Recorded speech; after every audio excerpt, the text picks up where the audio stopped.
দর্শক, সংসদে গণভোট নিয়ে অধিবেশনের দ্বিতীয় দিনে 15ই মার্চ যে ভাষ্যটা দিলেন স্বরাষ্ট্রমন্ত্রী সালাউদ্দিন আহমেদ, সেখানে তিনি স্পষ্ট বলেছেন আবেগ দিয়ে দেশ চলে না। সেটাকে তাদের বিরোধী দল এখন বেশ ট্রল করার চেষ্টা করছে, সেটা নিয়ে অনেক কথা বলার চেষ্টা করছে।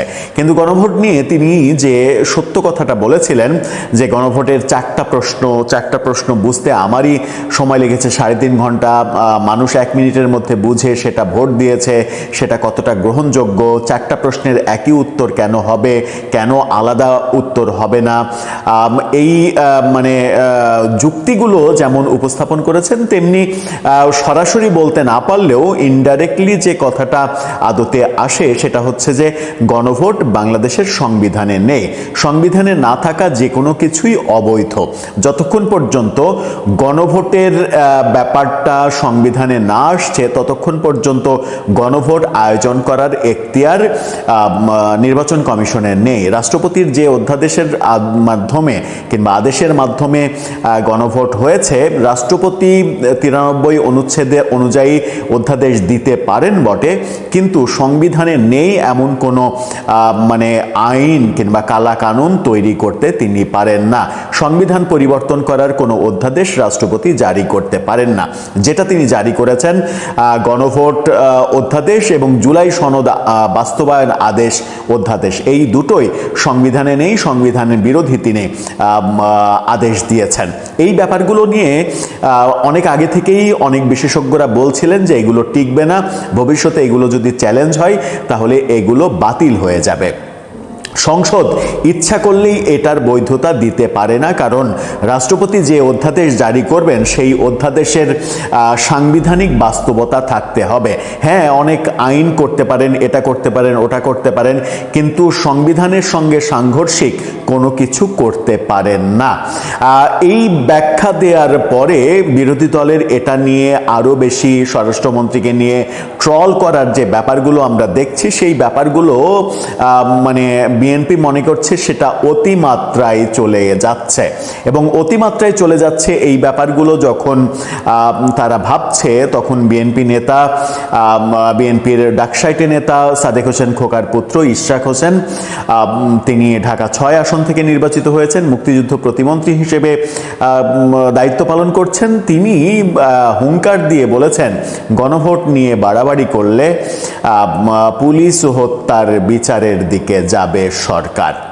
ভয়াবহ কথা। কিন্তু চলুন একটু এর ভেতরে ঢোকার চেষ্টা করি যে বিএনপির হাতে এই মুহূর্তে বিরোধী দলকে শায়েস্তা করার জন্য কিংবা বিরোধী দলকে বাগে আনার জন্য কি কি এজেন্ডা রয়েছে, যেগুলো তারা চাইলেই, ইচ্ছা করলেই তারা ব্যবহার করতে পারবে। থাকবেন দর্শক। বলছিলাম গণভোটের বিষয় নিয়ে যে আলোচনাগুলো চলছে, সেই আলোচনায় আবেগ দিয়ে দেশ চলে না এই বাক্যটাকে নিয়ে যেভাবে বিরোধী দল থেকে ট্রল করা হচ্ছে, তাতে বোধহয় বিএনপিও একটা বিব্রতকর পরিস্থিতির মধ্যে পড়েছে। সেই বিব্রতকর পরিস্থিতিতে দাঁড়িয়ে বিএনপি নেতা ইশরাক হোসেন, মুক্তিযুদ্ধ প্রতিমন্ত্রী, তিনি যে কথাটা বলেছেন তাকে নিয়ে মোস্তফা ফিরোজের ভয়েস বাংলা চ্যানেল একটা ফটোকার্ড তৈরি করেছে। সেই ফটোকার্ডটা দেখে নিতে পারেন। সেখানে বলা হচ্ছে যে গণভোট নিয়ে মাতামাতি করলে আমরা পুলিশ হত্যার বিচারের পথে যাব। এটা কিন্তু একটা ভয়াবহ কথা। ভয়েস বাংলা বলছে যে ফেসবুক পোস্ট সূত্রে এই তথ্য, ইশরাক হোসেনের এই মন্তব্য পাওয়া গেছে। কিন্তু আমরা এই ভিডিওটা করার আগে ইশরাক হোসেনের ফেসবুক পোস্ট, সাম্প্রতিক সময়ে ফেসবুক পোস্ট এবং অন্তত গত 10 মার্চ পর্যন্ত, সংসদ বসার আগে পর্যন্ত ফেসবুক পোস্ট ঘাটাঘাটি করেছি। ঘাটাঘাটি করে এই পোস্টটা আর খুঁজে পাইনি, অর্থাৎ সম্ভবত ইশরাক হোসেন এই পোস্টটা আবার অনলি মি কিংবা হাইড করে রেখেছেন। ভয়েস বাংলা এটা নিশ্চিত করছে যে ইশরাক হোসেন এই বক্তব্যটা দিয়েছেন। ব্যক্তিগতভাবে আমারও মনে হয় যে এই বক্তব্য দেওয়ার যথেষ্ট কারণ রয়েছে, কারণ বিএনপির হাতে এটা কিন্তু একটা বড় অস্ত্র। বিরোধী দল যখন কন্ট্রোলের বাইরে চলে যাবে তখন কন্ট্রোলে আনার জন্য এটা একটা বড় অস্ত্র।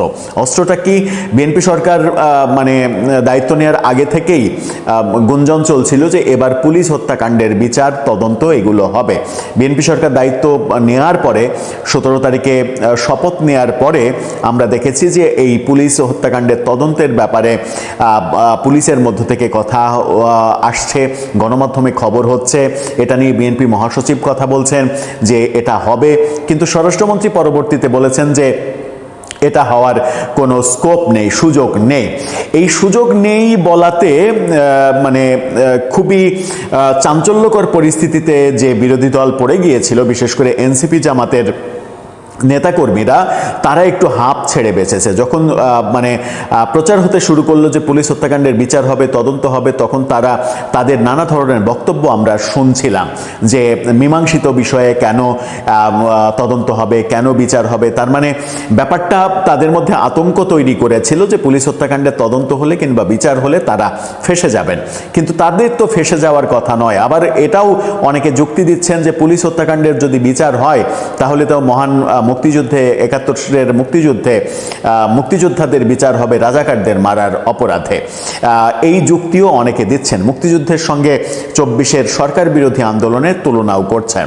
হ্যাঁ, এক অর্থে ঠিক যে একটা যদি বিপ্লব হয় তাহলে সেই বিপ্লবে দুই পক্ষেরই মানুষ মরে, দুই পক্ষেরই মানুষ যখন মরে তখন বিজয়ী যারা হয় তারাই মূলত রাজ করে, যারা পরাজিত হয় তারা অপরাধী হয়ে যায়।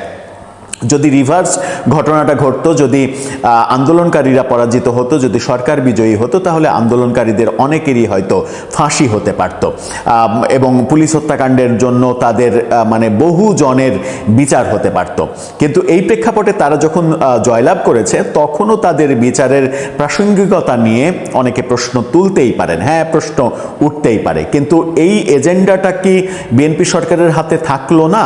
হ্যাঁ, থাকলো এই কারণেই যে তারা যে কোনো সময় বিরোধী দল যদি বেশি বাগাড়ম্বর শুরু করে তাহলে তারা বলতেই পারে যে আমরা কিন্তু ওই পথে যাব, পুলিশ হত্যাকাণ্ডের তদন্তের পথে যাব। তদন্তের পথে গেলে যেটা হবে, এনসিপির শীর্ষ নেতারা, জামাতের শীর্ষ নেতারা এতে ফেঁসে যাওয়ার সম্ভাবনা রয়েছে। তারা হয়তো সরাসরি এই কাজগুলো কেউই করেননি, কিন্তু শেখ হাসিনাকে যেভাবে 24-এর আন্দোলন দমানোর জন্য কিংবা ছাত্র জনতার উপরে পুলিশের গুলির জন্য হুকুমের আসামি করা হয়েছে এবং হুকুমের আসামি করে তাকে মৃত্যুদণ্ড দেয়া হয়েছে, সেরকম হুকুমের আসামি কিন্তু ডাক্তার শফিকুর রহমান, নাহিদ ইসলামরা হয়ে যাবে, কিংবা বিএনপির সময়ে না হলেও কোনো একটা সময় যদি ওই মানে মহান মুক্তিযুদ্ধের যুদ্ধাপরাধীদের বিচার যখন আমরা দেখলাম 40-45 বছর পরে শুরু হলো, সেরকম ব্যাপার যদি 40 বছর পরেও হয়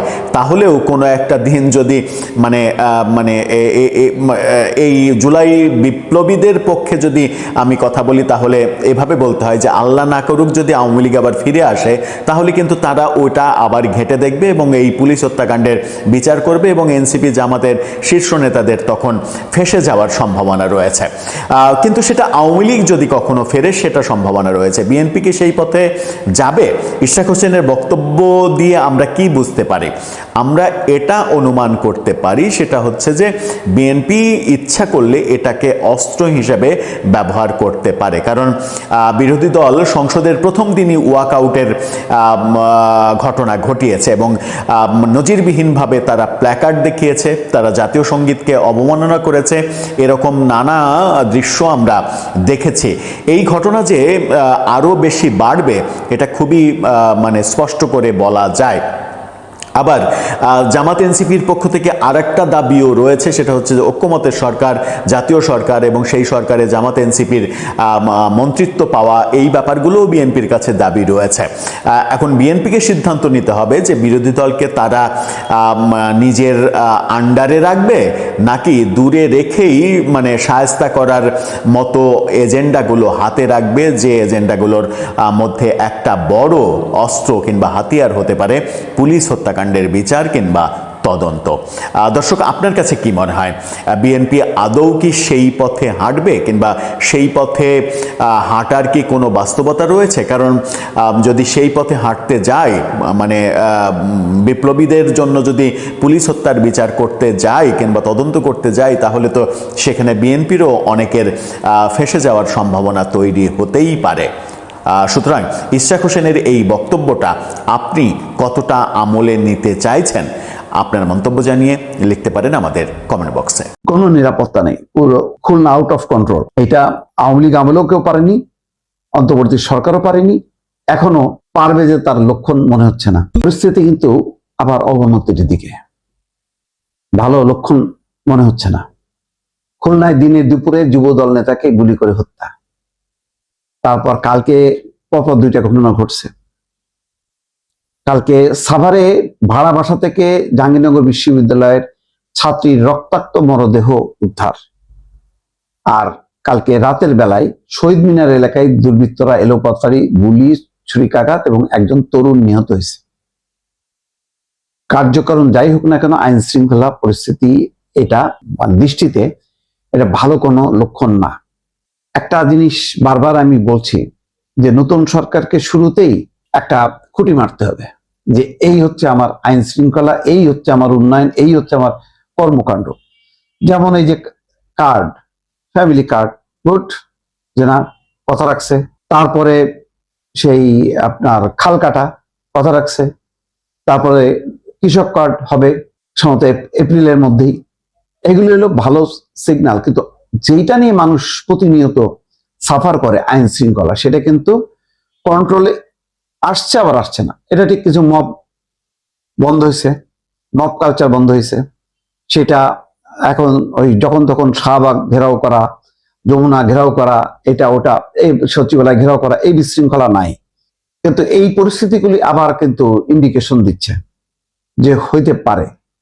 খুলনার কথা আর কিছু বলবো না, এটা আর এক রাউজান, মানে দিনে দুপুরে রাতে বিরাতে যখন তখন মানুষকে মেরে ফেলা হয়, কোনো নিরাপত্তা নেই, পুরো খুলনা আউট অফ কন্ট্রোল। এটা মানে আওয়ামী লীগ আমলেও কেউ পারেনি, অন্তর্বর্তী সরকারও পারেনি, এখনো পারবে যে তার লক্ষণ মনে হচ্ছে না।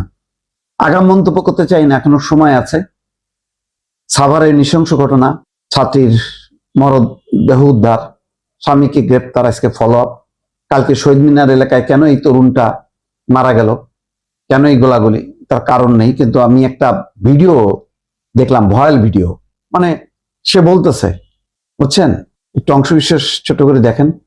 সে বলে যাচ্ছে যে এটা কোনো ব্যাপারই না, কিছু তরুণরা এত ডেসপারেট, এরা নেশাগ্রস্ত সম্ভবত, এরা ছুরি মারলো, গুলি করলো, এগুলি কোনো ব্যাপারই না তাদের কাছে। এইভাবে যদি চলতে থাকে, এটা কিন্তু সহসাই কিন্তু মানুষের মধ্যে আবার আতঙ্ক সৃষ্টি হবে। অন্তর্বর্তী সরকারকে মানুষ অনেক অর্থে আবার ক্ষমাও করছে, এরা তো আসছে 2 দিনের মধ্যে। যদি এই সংস্কার, বিচার টেচার, এই সমস্ত দানাই পানে কথাবার্তা যদি না বলতো, তাহলে অনেক আগেই তারা নির্বাচন দিয়ে বিদায় হতে পারতো। যত তারা দিন থাকছে তত বেশি পরিস্থিতি খারাপ হয়েছে। এখন বিএনপি সরকার আসার সাথে সাথে সবাই কিন্তু তটস্থ হয়েছে যে কি করে না করে। আস্তে আস্তে দেখে যে এরাও তো দেখি কম নরম না। তো এখন সরকার যদি বোঝে যে মতিগতি এরকমই নরম থাকবে, হ্যাঁ, ওই আচ্ছা আচ্ছা দেখি না কি হয়, দেখি না কি হয়, এইভাবে যদি মনোভাব ব্যক্ত করতে দেখে, তাহলে কিন্তু বেপরোয়া হবে, তখন আর সামলানো যাবে না। সুতরাং এখনো সময় আছে, স্পট অ্যাকশন। আমি বারবার বলি, যার হাতে অস্ত্র থাকবে, দুর্বৃত্তপনা করবে, পুলিশ সাথে সাথে গুলি চালাবে, ওই ক্ষমতা পুলিশকে দিতে হবে। কিন্তু আমাদের এখানে অতীতে কি হয়েছে, এটার অপব্যবহার হয়েছে। এবার যাতে অপব্যবহার না হয়, প্রকৃত দুর্বৃত্তদেরকে ধরা এবং তাদেরকে স্পট অ্যাকশনে তাদেরকে একদম নিশ্চিহ্ন করা, এই কাজটা করতে হবে। এটা না করলে মানুষের মনে আস্থা মানে জাগবে না, সরকারের উপর আস্থা জাগবে না। আইন শৃঙ্খলা বাহিনী, পুলিশের উপর আস্থা ফেরাতে এই কাজগুলি খুবই দরকার।